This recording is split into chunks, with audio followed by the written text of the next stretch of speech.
மல்லி, அர்ஜுனோட அப்பாவை அந்த ரத்த கட்டிரி காவை வாங்கிடுச்சுடி. என்னடி சொல்ற? உண்மையாவா? ஆமாடி. எப்படி? நேத்து ராத்திரி தான் நடந்திருக்கு. நேத்து காட்டுக்குள்ள போயிருக்காரு. போனவர் திரும்ப வரவே இல்ல. ஐயோ, அவர் செத்து போயிருப்பாருன்னு நினைக்கிறேன். என்னடி இப்படி எல்லாம் பேசுற? ஊர்க்காரங்களும் தேடிட்டு தான் இருக்காங்க. மல்லி, ஹே, சொன்னா கேளுடி. இல்லடி, அர்ஜுன் அப்பா ரொம்ப பாவம்டி.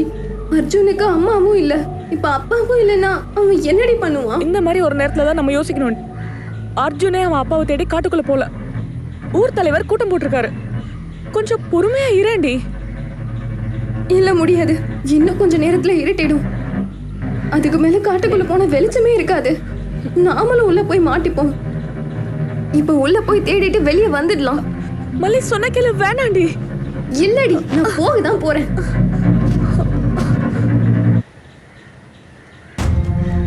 அது அர்ஜுன் அப்பாவோட சட்டை மாதிரி இருக்கு.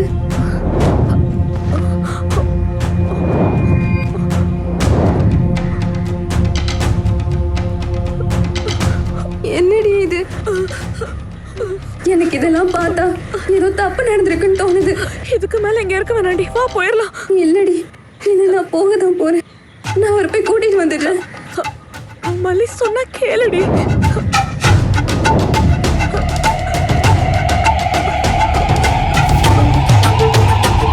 பவளக்குடி எவ்வளவு சொல்லியும் கேட்காம ஊர் மக்கள் எல்லாரும் போகிறதுக்கு பயப்படுற தெற்கு காட்டுக்குள்ள தன்னுடைய காதலன் அர்ஜுனோட அப்பாவை தேடி போனா மல்லி.